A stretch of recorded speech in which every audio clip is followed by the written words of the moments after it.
नमस्कार, स्वागत आहे आपले कला कल्पना YouTube चॅनलमध्ये। आज मी तुमच्यासाठी खरंच खूप युनिक असा व्हिडिओ घेऊन आलेले आहे। म्हणजे या वर्षीची दिवाळी आपली खूप सुंदर होणार आहे, कारण की हा आकाशकंदील तुम्ही तुमच्या हाताने बनवू शकणार आहात। इको फ्रेंडली आणि पर्यावरणपूरक असा आकाशकंदील आहे। फक्त कापड आणि अस्तरचा वापर करून बनवलेला आहे आणि हा आपण घरच्या घरी कसा बनवायचा हेच मी तुम्हाला आज या व्हिडिओमध्ये सांगणार आहे। विशेष म्हणजे हा आकाशकंदील फोल्डेबल आहे। याची घडी करून तुम्ही पुन्हा पुढच्या वर्षीसाठी ठेवून देऊ शकता आणि पुढच्या वर्षी पुन्हा वापरू शकता।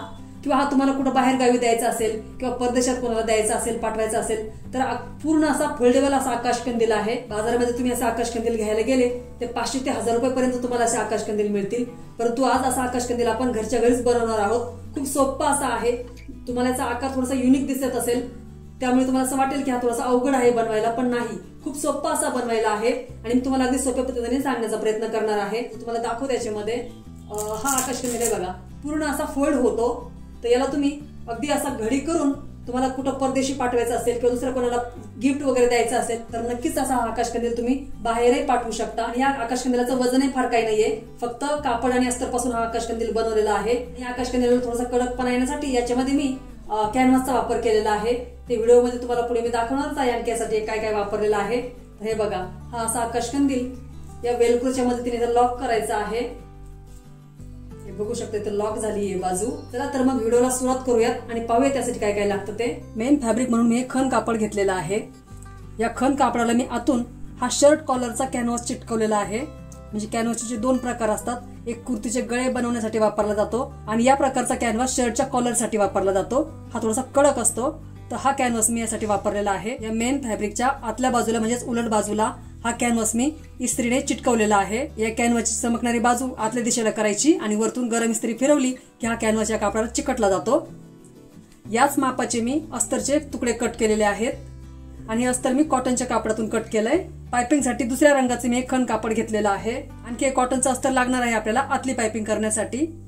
यासाठी आणखी थोडंसं साहित्य लागणार आहे, परंतु याची सर्व मापे किंवा जो मी ड्राफ्ट किंवा पॅटर्न तयार केलेला आहे त्याची मापं किंवा आणखी यासाठी काय काय साहित्य लागणार आहे ते मी व्हिडिओच्या शेवटी सांगणार आहे। चला तर मग आपल्याला आधी हे मेन फॅब्रिक आणि अस्तर जोडून घ्यायचं आहे। हे जे मेन फॅब्रिकचे तुकडे आहेत तर हा कॅनव्हास आपल्याला या मेन फॅब्रिकला चिकटवायचा आहे इस्त्रीने।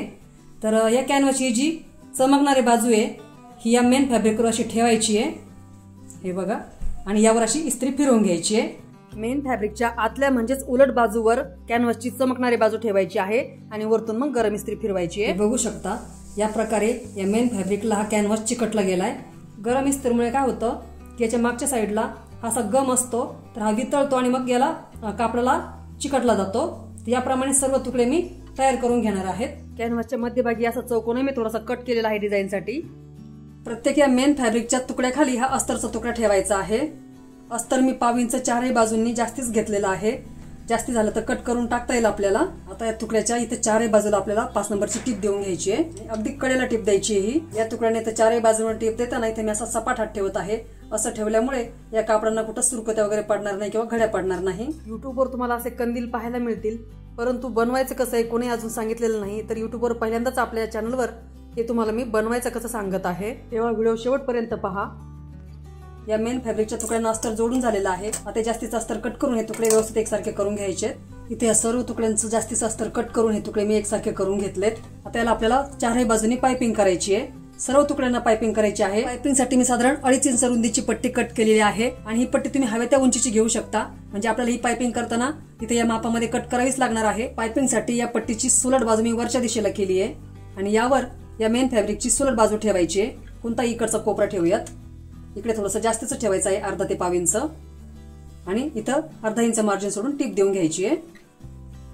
ब्लाऊज, पर्स, बॅगला ज्याप्रमाणे आपण पायपिंग करतो तसंच या तुकड्याच्या सर्व बाजूंना पायपिंग करून घ्यायची आहे। याप्रमाणे सर्व बाजूला आपण पायपिंग करून घेतली आहे सर्व तुकड्यांना।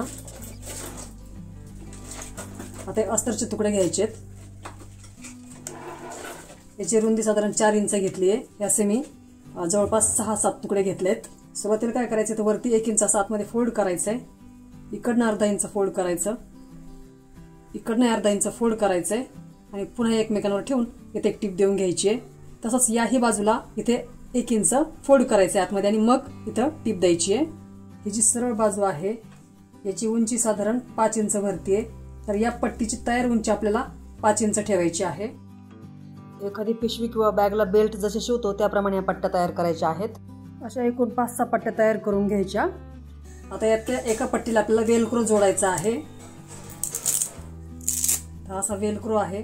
1-1 इंचाचे वेलक्रोचे तुकडे कट केलेत मी. ते दोन्ही जे आहेत यातले 1-1 बाजूचे भाग आपल्याला इथं जोडून घ्यायचे आहेत.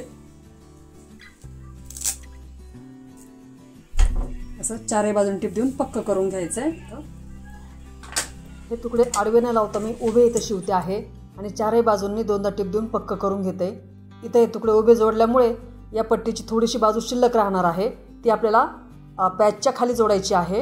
ही पट्टी आपण जरा बाजूला ठेवूयात. या ज्या पट्ट्या आहेत त्या आपण आता 2 तुकड्यांच्या मध्ये जोडायच्या आहेत. हे बघा, ही पट्टी अशी याच्या खाली ठेवायची आहे. बरोबर या पट्टीचा असा मध्य जरी केला तरी चालेल. हे बघा, बरोबर इथं असं ठेवायची ही पट्टी आणि इथे एक टिप देऊन घ्यायची कडेला आणि दुसरा तुकडा अगदी याला असं जोडूनच ठेवायचा आणि कडेला एक टिप देऊन घ्यायची आहे. आधी 1-1 तुकडा जोडूयात आपण.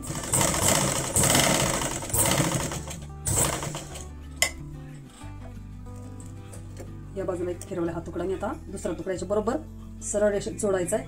अगदी जुळून ठेवायचे व्यवस्थित.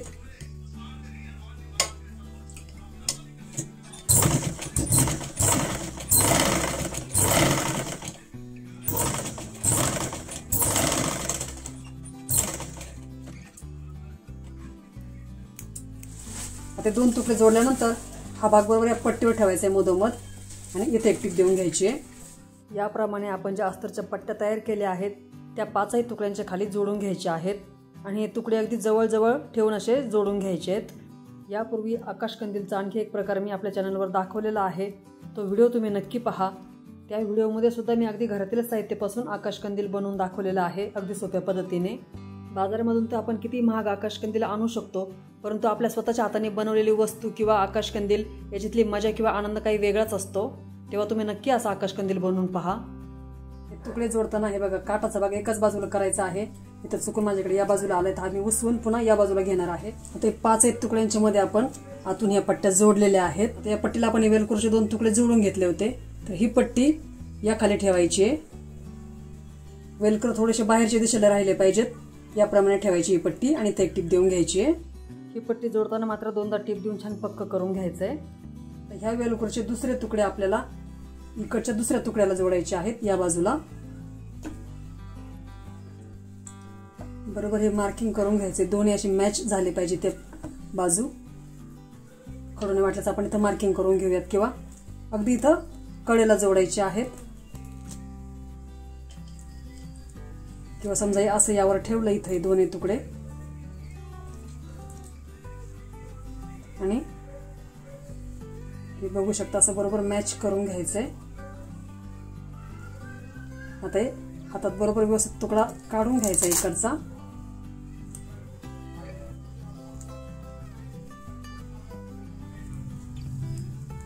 इकडचा तुकडा बरोबर काढून घ्यायचा आणि इथे 4 बाजून टिप देऊन पक्क करून घ्यायचंय. या वेलक्रोच्या तुकड्यांना चारही बाजूंनी 2दा टिप देऊन छान पक्क करून घेऊयात. आकाशकंदील बनवण्यासाठी तुम्ही घरातील कोणत्याही कापडाचा वापर करू शकता. साधा प्लेन कापड घेतलं आणि त्यावर लेस वापरली तरी हा आकाशकंदील खूप सुंदर दिसेल. याप्रमाणे हे वेलक्रोचे तुकडे जोडलेत. आता आकाशकंदील शिवून तर तयार झालाय, परंतु याला आपल्याला डेकोरेट करायचं आहे. तर हे डेकोरेट झाल्यानंतर कसं दिसतं हे तुम्हाला मी पुढे दाखवते. या कंदिलाला आपल्याला गोंडे, दोरी, पॅच असं शिवून घ्यायचं आहे हाताने. तर शिवल्यानंतर कसं दिसतं ते दाखवते तुम्हाला. इथं बघू शकता हे 5 तुकडे मी एकमेकांना जोडून घेतलेत. इथं वरच्या साईडला मी सुई दोऱ्याच्या मदतीने या दोऱ्या जोडलेल्या आहेत. गोल्डन कलरची नॉट आहे. इथं मध्यभागी माझ्याकडे पॅच होते, ते सुई दोऱ्याच्या मदतीने इथं मी शिवून घेतलेत. इथं खालच्या साईडला गोंडेही सुई दोऱ्याच्या मदतीने शिवून घेतलेले आहेत. हे बघू शकता बॅक साईडला असं दिसत आहे. 5 तुकडे एकत्र करायचे, त्यासाठी हे वेलक्रोचे तुकडे आहेत. हे बरोबर एकमेकांना असे जोडून घ्यायचे आणि यासाठी आपल्याला एक मणी लागणार आहे. तर थोडंसं मोठ्या होलचं मणी लागणार आहे किंवा तुमच्याकडे असं लॉक असेल ना तरी चालेल. हे मी जुन्या बॅगचं लॉक काढलेलं आहे. तसं विकतही मिळतं किंवा ऑनलाईनही मिळतं. तर या लॉकला साधारण ड्रॉ स्ट्रिंग बॅग साठीचं लॉक म्हणतात. किंवा आणखी याला काही वेगळं काही म्हणत असतील तर मला कमेंट करून नक्की सांगा, कारण याविषयी मला जास्त काही माहिती नाहीये. आता हे वापरायचं कसं सांगते तुम्हाला मी. समजा साधारण याच्यामध्ये या 2 दोऱ्या हे बघा इथं हा खटका आहे, दाबायचा आहे, याच्यामधून या ओवून घ्यायच्या आहेत. याप्रमाणे आपल्याला ही दोरी समजा जर हलवायची असेल किंवा सरकवायची असेल तर हे लॉक दाबायचं आणि असं ओढायचं किंवा फिट्ट करायचं. याप्रमाणे हे लॉक वापरलं जातं. तर आता ही आपली नवीन वस्तू आहे, त्यासाठी मी हा मणी वापरणार आहे. डेकोरेशनसाठी माझ्याकडे काही मणी आणलेले होते, तर हेच मी वापरणार आहे. तर यातील प्रत्येक दोरी आपल्याला या मण्यामधून ओवून घ्यायची आहे. या सर्व दोऱ्या याच्यामध्ये ओवून घ्यायच्या आहे.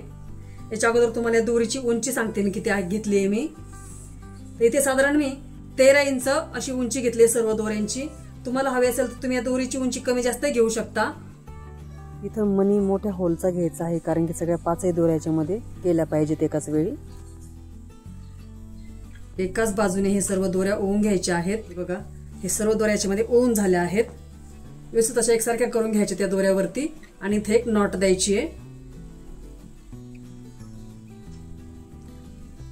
ही जी एक्स्ट्राची दोरी आहे पुन्हा अशी एकत्र करायची आहे.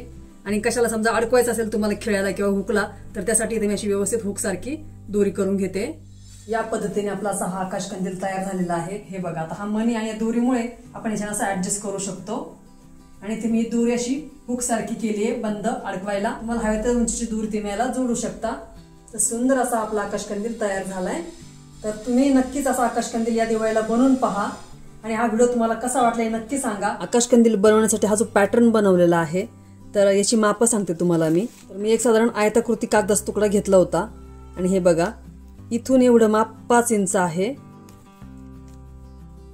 इथून एवढं माप 5 इंच आहे, याही बाजूला 5 इंचच घेतलंय. पुन्हा हेही अंतर 5 इंच आहे आणि इकडच्या दोनही बाजू 5-5 इंच घेतलेल्या आहेत.